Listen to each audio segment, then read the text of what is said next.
We're in the middle of an epidemic, and no, I'm not talking about COVID, I'm talking about fat people on planes. They're having a complete meltdown because they feel like aeroplanes and aeroplane companies should provide to them multiple seats so they can fit comfortably on their flight. They're also demanding that a whole revamp of planes happen so that wider seats are installed to fit their wide berth. Now, I could get behind that. Wouldn't we all want wider seats on planes? I think that's a pretty obvious request. But I think we also all realize that aeroplanes are a business after all, and they need to make a profit. So giving everyone a business class seat for an economy airfare is just not going to work. But these obese influencers have made it their careers to lobby airlines and even hotels to make everything bigger so they can be accommodated a lot more comfortably. Okay, so we've seen this in action with this obese influencer called Kayla Logan.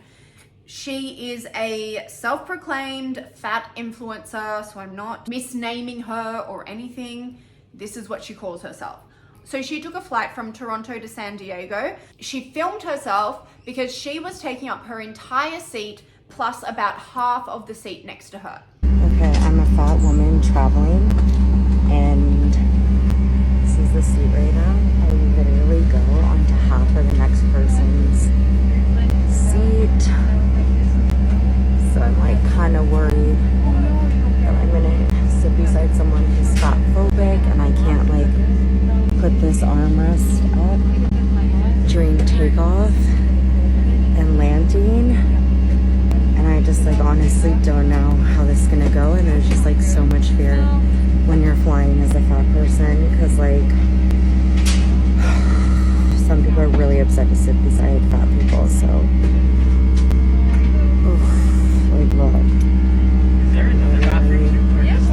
taking up like half of their. Okay, we're doing this, we're flying.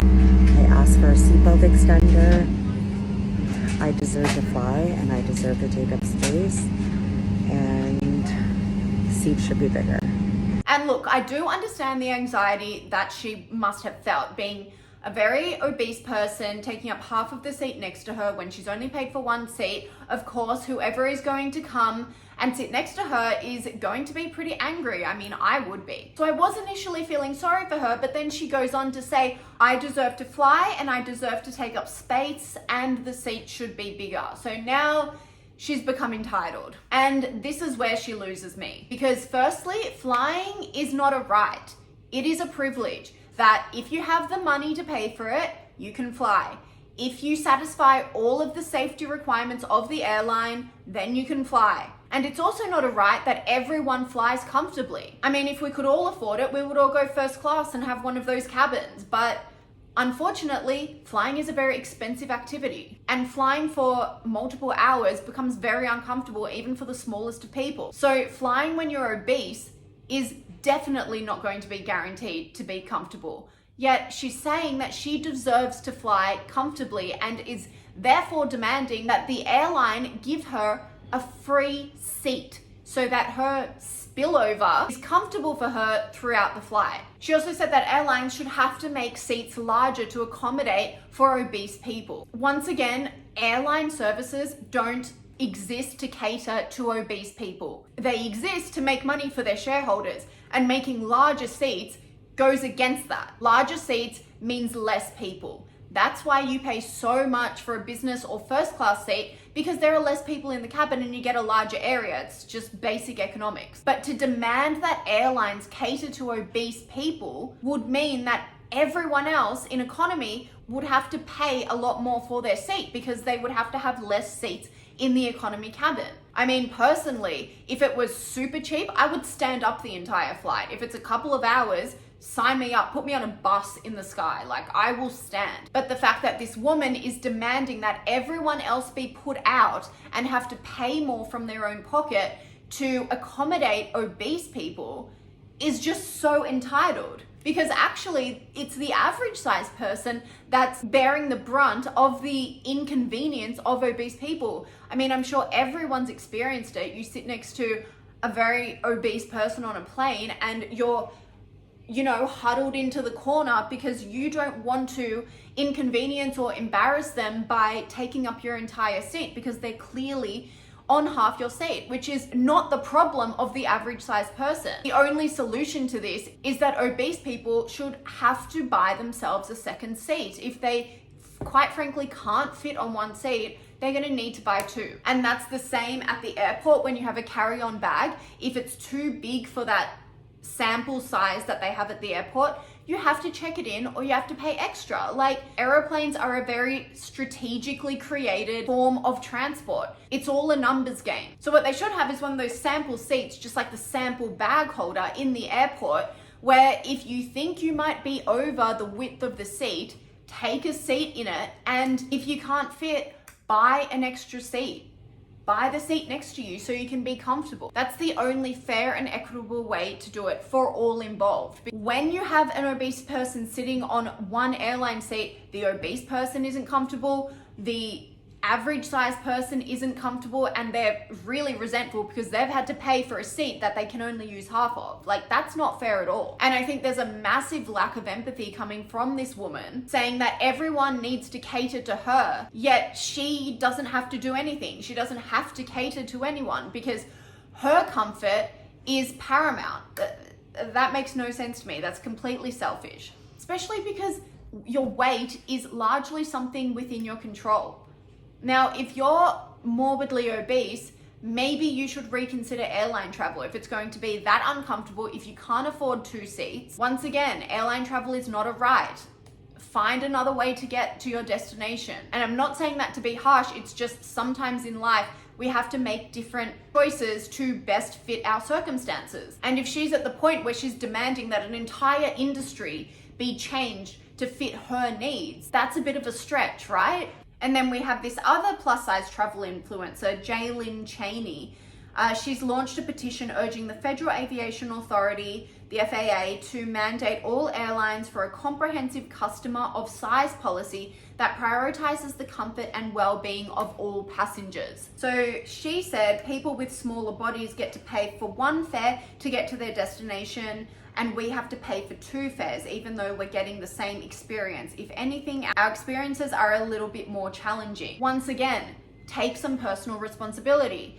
The only reason she's paying two fares is because she doesn't fit in one seat. If you want to pay one fare, then lose weight so you can fit in the allotted seat. If you're taking up two seats, you have to pay two fares. It's the only thing that makes sense. It's like when children reach a certain age, they can't sit on their parents' lap, they have to have their own seat.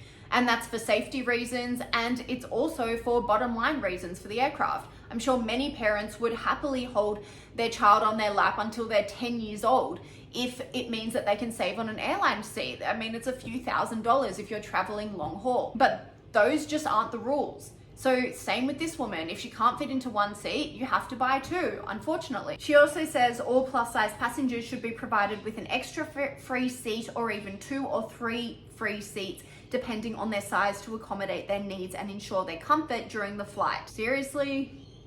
2 or 3 free seats?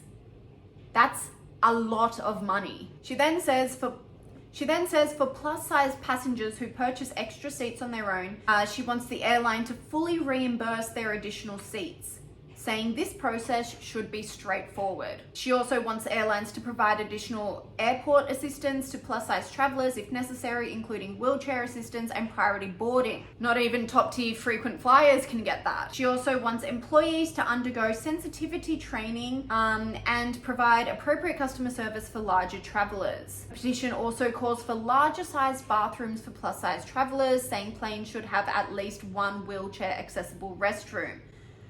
Gosh, that's a lot of demands. A lot of demands, that's going to cost a lot of money. And that's why the airlines have blatantly ignored her. It's just and I keep saying, it's the entitlement, just total entitlement. Because I made these lifestyle decisions, I therefore get to get free seats, travel in comfort, have an escort at the airport, priority boarding. Gosh, is there anything else you want? Average sized travelers would love all of these things as well. Airline toilets are stupidly small, but that's what you sign up to when you hop on a flight. She doesn't have to take a plane. Her flight that she's complaining about was only 2 hours. I'm sure she could have driven or taken a bus. The problem here is that she's demanding that other passengers who've paid full price be put out and have to pay more to accommodate her needs. And that's just unfair. If she was to be given 2 or 3 extra seats reimbursed by the airline, who do you think is paying that shortfall? It's not going to be the airline out of the goodness of their own hearts.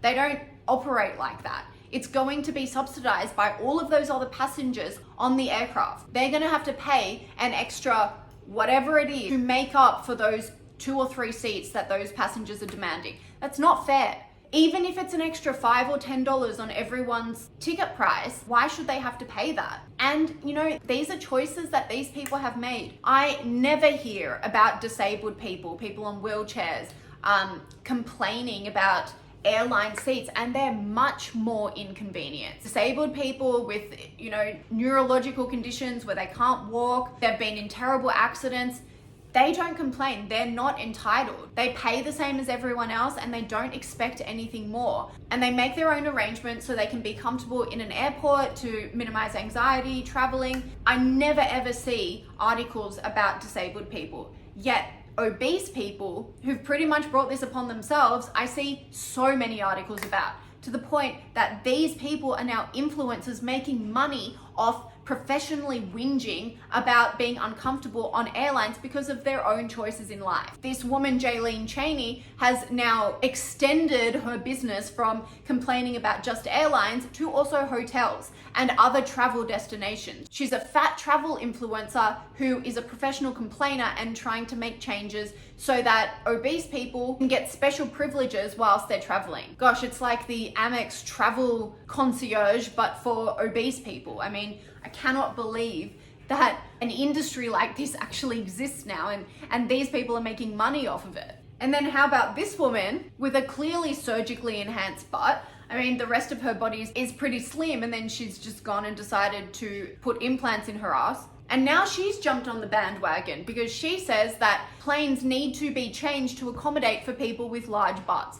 I mean, this is peak 2024, really? She says, I'm not going to lose my butt to fit on a plane, so give me another solution or make the seats bigger. The demands that this group makes, oh my God. Fancy paying a whole lot of money to get butt implants and then complaining that you can't fit anywhere. Like, this is a joke.